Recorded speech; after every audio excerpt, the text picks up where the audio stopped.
नमस्कार बंधुगण, कहानी दुनिया को आपण मानकु स्वागत। आज कहानीर ना है कर्तव्य पालन।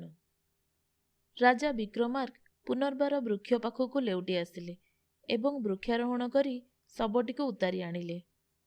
वर्षा राति घन घन बिजुली और वज्र को से न डरी शबटी को कांधरे पकाई श्मशान अतिक्रम करने को आरंभ कले। आरंभ करने मात्रे शबस्थित बेताल कहला, राजा होईपारे तुमे कौनसी उच्च कर्तव्य पालन करने सकाशे एभली श्रम स्वीकार करुच, किंतु खाली कर्तव्य बोध द्वारा उद्बुद्ध हेले चलिब नहीं। ताकू पालन कला भली सामर्थ्य मध्य दरकार, नहले विडंबना ही सार हब। गोटे कहानी कहूची शुण, शुणिले श्रमभार लाघव मने हब। बेताल गपिला, बहु दिन तलर कथा।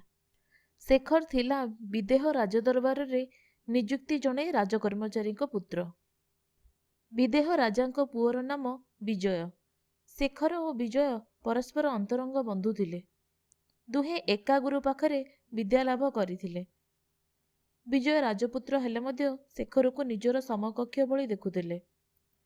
शेखर पिता हठात एक दुरारोग्य रे पीड़ित हेले। मृत्यु समय निकट हेबार जानी से पुओ को डाकी कहिले, मोर गोटे अंतिम इच्छा अछि, तू जदि ताकू पूरण करिबु तेबे मृत्यु परे मोर आत्मा शांति पाइब, जवाब दे। शेखर कहला, पिता आपणक इच्छा पूरण न करि परिले मोर अयोग्यता ही प्रमाणित हेब। कौन आपणक इच्छा? तू विदेहर राजवंश जेपरि लुप्त हब से व्यवस्था करिबु, पिता कठोर कंठरे कहिले। शेखर चमकी पड़ला, कहला, पिता आपण कौन कहउचंदी? पिता कहले, थरे राजा मते दरबार रे अपमान देइथिले, सेतिकी बेले मु ए काम करिवार शपथ नेइथिली, किंतु हठात व्याधि जोगु मोर योजना व्यर्थ हैला। पुत्र हिसाब रे मोर अपूर्ण इच्छा पूर्ण करिबा तोर परम कर्तव्य, मते जवाब दे, नहले मु शांति रे मरि परिबि नहीं। शेखर टिके दोदो पांच होई निज पितांकर करुण अवस्था देखि तांको इच्छा पूर्ण करिवार शपथ नेला। पितांको मुहरे हस फुटिला, आ परे परे से मरीगले। पितांको मृत्यु रे राजदरबार रे तांकर शून्य स्थानटी शेखर को मिलिला। किछि दिन परे विदेहर राजा मध्य मरीगले। राजकुमार विजय सिंहासन आरोहण कले। शेखर जणे कर्मचारी मात्र हेले मध्य राजा विजय ताको पूर्व भली मित्र भावरे ही देखुथांती। विशेषतः राजदरबार छाड़ी बाहरे बुलिबाकू बा शिकार करिबाकू गला बेले राजा विजय शेखर को केवल साथी नहीं जाउथांती। ता छड़ा निजे जेपरी चलुथांती शेखर पाई मध्य सेही भली सुविधा करि देउथांती। किंतु शेखर किपरि निज शपथ अनुसार काम करिवो सेही चिंतारे ही डूबी रही थाए। विजयर कौनसी भाई भौणी नथांती, विजय विवाह मध्य करि नथांती। अतएव एकुटिए विजय को हत्या करि पारिले ही राजवंश लुप्त हब। सेही कामटी करिबा पई शेखर आगरे सुजोगर अभाव नथिला। तेबे निज मन को टाण करने निमंते किछि दिन लागिला। थरे राजा विजय शिकार पाई बण को जाइथांती, साथीरे जाइथांती शेखर। निजर देह रक्षी मानंको पछरे पकाई विजय किछि बाट अग्रसर हेले। साथीरे थिले एकमात्र शेखर। गोटिए निर्जन स्थान रे शेखर विजय को पछरु छुरी माड़ करिबाकू उद्यत हेला, किंतु कामटी होई परिबा पूर्वरु हठात कई जण सैन्य अन्य दिगरु आसी पहुंची गले। शेखर चुप रहीगले। एहार किछि दिन परे दुई बंधु दिने गोटिए पर्वत आरोहण करिथांती। पर्वत सेपटे मनोहर अरण्य। पर्वत शिखररु अन्य पटर दृश्य उपभोग करिबा निमंते विजय और शेखर सेठाकू जाइथांती। शिखर देशरु पर्वतर अन्य दिगटी एपरि ढाळु होइथाय जे काहारी गोड़ खसीगले बंचिबार तिळे मध्य संभावना नथिला। सेदिन दुई बंधु पर्वत शिखर ठिया होइथांती। शेखर देखिला गोटे धक्का देले विजय मरिबो। से धक्का दबाको जाउची, सेतिकी बेले विजय बुली पड़ी कहले, चल फेरी जिबा। एहा परे दुहे खंडिए पत्थर उपरे विश्राम पाई बसिथिला बेले राजा विजय कहले, बंधु गत रातिरे मु गोटे अद्भुत स्वप्न देखिछि। शेखर पचारिला, कि स्वप्न? विजय कहले, बण भितरे तुमे मो पिठिरे छुरी मारिबाकू बसिच।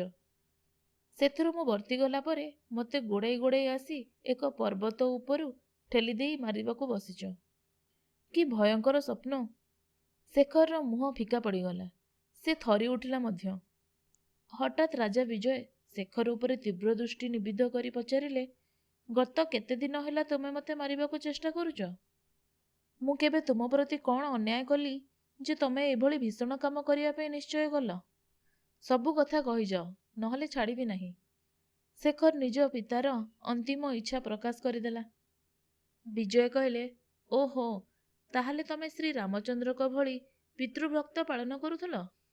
କିନ୍ତୁ ଶ୍ରୀରାମ ପିତୃଙ୍କ ଆଜ୍ଞା ପାଳନ କରିବାକୁ ଯାଇ ନିଜେ ତ୍ୟାଗ କରିଥିଲେ, କାହାରି ଅନିଷ୍ଟ କରିନଥିଲେ। ତାହେଲେ ତୁମେ ବର୍ତ୍ତମାନ ମୋତେ ବଧ କରି ତୁମର ପିତାଙ୍କ ଅନ୍ତିମ ଇଚ୍ଛା ପୂର୍ଣ୍ଣ କର। ତତ୍କ୍ଷଣାତ୍ ଶେଖର ଛୁରୀ ବାହାର କଲା, କିନ୍ତୁ ସଙ୍ଗେ ସଙ୍ଗେ ବିଜୟ ତଲବାର ବାହାର କରିବାର ଦେଖି ସେ ଶଙ୍କିଗଲା।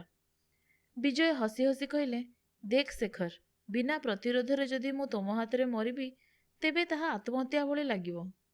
ଆତ୍ମହତ୍ୟା ଘୋର ପାପ, ମୋତେ ନର୍କରେ ପଡ଼ିବାକୁ ହବ। ସେପରି ଭାବରେ ମୋତେ ହତ୍ୟା କଲେ ତୁମେ ବି ନର୍କକୁ ଯିବ। ଲଢ଼େଇ କରି ଯିଏ ମରିବ, ସିଏ ଅନ୍ତତଃ ସେଭଳି ପାପରୁ ନିଷ୍କୃତି ପାଇବ। ଶେଖର ଲଢ଼ିବାକୁ ବାଧ୍ୟ ହେଲା, କିନ୍ତୁ ରାଜା ବିଜୟଙ୍କ ବିଚକ୍ଷଣ ତଲବାରୀ ଚାଳନାରେ ତା ହାତରୁ ଛୁରୀ ଛିଟକିଗଲା। ତାପରେ ବିଜୟଙ୍କ ଚୋଟରେ ତା ମୁଣ୍ଡ ମଧ୍ୟ ଗଲା। ବେତାଳ କାହାଣୀଟି ଶୁଣେଇ ସାରି ଟିକିଏ ଚୁପ୍ ରହି ପଚାରିଲା, ରାଜା, ବିଜୟ ଶେଖରକୁ ପରାଜିତ କରିସାରିଲା ପରେ ତାକୁ ଛାଡ଼ି ନ ଦେଇ ତା ମୁଣ୍ଡ କାଟ କରିବା କ'ଣ ବନ୍ଧୁଦ୍ରୋହ ନୁହେଁ? ଶେଖର ତ ରାଜଲୋଭ ବା ସେପରି କୌଣସି ମାମୁଲି କାରଣରୁ ବିଜୟକୁ ମାରିବାକୁ ଯାଉନଥିଲା। ପିତୃଙ୍କ ଆଜ୍ଞା ପାଳନ ନିମନ୍ତେ ସେ ସେଭଳି କାମ କରିବାକୁ ଉଦ୍ୟତ ହେଉଥିଲା। ବିଜୟ ତାକୁ ପଦଚ୍ୟୁତ କରିପାରିଥାନ୍ତେ, କାରାଗୃହ କରିପାରିଥାନ୍ତେ, କିନ୍ତୁ ତାହା ନ କରି ତାକୁ ହତ୍ୟା କରିବା ଦ୍ୱାରା ତାଙ୍କ ଭିତରେ ବନ୍ଧୁପ୍ରୀତି ନଥିଲା ବୋଲି ପ୍ରମାଣିତ ହେଉନାହିଁ କି? ପାରିଲେ ମୋ ପ୍ରଶ୍ନର ଉତ୍ତର ଦିଅ। ଉତ୍ତର ଦେବାର ଶକ୍ତି ଥିବା ସତ୍ତ୍ୱେ ଯଦି ନୀରବ ରହିବ, ତେବେ ତୁମର ମସ୍ତକ କାଟ ହେବ। ରାଜା ବିକ୍ରମାର୍କ ତତ୍କ୍ଷଣାତ୍ ଉତ୍ତର ଦେଲେ, ବିଜୟ ଶେଖରକୁ ହତ୍ୟା କଲେ ବୋଲି କୁହାଯାଇ ପାରିବ ନାହିଁ। ସେ ତାକୁ ଲଢ଼େଇ କରି ତାଙ୍କୁ ମାରିବାର ସୁଯୋଗ ଦେଲେ। ସେ ପରାଜିତ ହେଲା। ଯେଉଁ ଭୀଷଣ କାମ ସେ ହାତକୁ ନେଇଥିଲା, ସେଥିରେ ପରାଜୟର ମୂଲ୍ୟ ସ୍ୱରୂପ ତାକୁ ପ୍ରାଣ ଦେବାକୁ ହେଲା। ପ୍ରକୃତରେ ସେ ସିନା ରାଜା ବିଜୟଙ୍କୁ ହତ୍ୟା କରିବାକୁ ଚାହୁଁଥିଲା। ରାଜା ବିଜୟ ତାକୁ ଦଣ୍ଡ ମାତ୍ର ଦେଲେ। ମୃତ୍ୟୁଦଣ୍ଡ ଏବଂ ହତ୍ୟା ଏକ କଥା ହୋଇ ନପାରେ। ପିତୃଭକ୍ତି ଯେପରି ଏକ ଆଦର୍ଶ, ବନ୍ଧୁପ୍ରତି ଓ କୃତଜ୍ଞତା ମଧ୍ୟ ସେହିପରି ମହାନ୍ ଆଦର୍ଶ। ଏ କ୍ଷେତ୍ରରେ ଗୋଟେ କଥା ସ୍ପଷ୍ଟ, ଶେଖରର ପିତା ମହତ୍ ଲୋକ ନଥିଲେ, ଯିଏ ମୃତ୍ୟୁ ବେଳକୁ କୌଣସି ଉଚ୍ଚ ଚିନ୍ତା ନ କରିପାରି ପ୍ରତିହିଂସା ପରାୟଣ ହୋଇ ଅନ୍ୟର ସର୍ବନାଶ କଥା ଚିନ୍ତା କରୁଥାଏ। ରାଜା ତାକୁ ଅପମାନ କରିଥାଇ ପାରନ୍ତି, ସେ ପାଇଁ କୌଣସି କାରଣ ନିଶ୍ଚୟ ଥିବ। କିନ୍ତୁ ରାଜା ଯେ ତାକୁ ପଦଚ୍ୟୁତ କରିନଥିଲେ, ପୁଣି ତା ମୃତ୍ୟୁ ପରେ ତାରି ପଦରେ ତା ପୁଅକୁ ନିଯୁକ୍ତି ଦେଲେ, ଏସବୁ କ'ଣ ରାଜାଙ୍କ ମହତ୍ତ୍ୱ ପ୍ରମାଣିତ କରୁନାହିଁ? ଶେଖର ପିତାଙ୍କ ପାଖରେ ଏପରି ଶପଥ କଲା ହିଁ କାହିଁକି? ଯଦି କର୍ତ୍ତବ୍ୟ ଭୁଲି ପାପପୂର୍ଣ୍ଣ ଶପଥ କଲା, ତେବେ ତାର ପ୍ରାୟଶ୍ଚିତ କରିବ ନାହିଁ କାହିଁକି? ଶେଖର ବିଜୟଙ୍କ ପାଖରେ କ୍ଷମା ପ୍ରାର୍ଥନା ପରିବର୍ତ୍ତେ ତାଙ୍କୁ ମାରିବା ପାଇଁ ଛୁରୀ କାହିଁକି ବାହାର କଲା? ବିଜୟ ତାକୁ ଲଢ଼ିବାକୁ ସୁଯୋଗ ଦେଲେ, ଏହା ବିଜୟଙ୍କ ମହତ୍ତ୍ୱ ହିଁ ପ୍ରମାଣ କରୁଛି। ରାଜା ବିକ୍ରମାର୍କ ମୌନଭଙ୍ଗ ହେବା ମାତ୍ରେ ହିଁ ଶବ ସହ ବେତାଳ ତାଙ୍କ କାନ୍ଧରୁ ଖସିଯାଇ ପୁନର୍ବାର ବୃକ୍ଷଡାଳରେ ଝୁଲି ପଡ଼ିଲା। ଆପଣମାନେ ଶୁଣୁଥିଲେ ଜହ୍ନମାମୁଁର ବେତାଳ କଥାର ଏକ ଗଳ୍ପ, କର୍ତ୍ତବ୍ୟ ପାଳନ।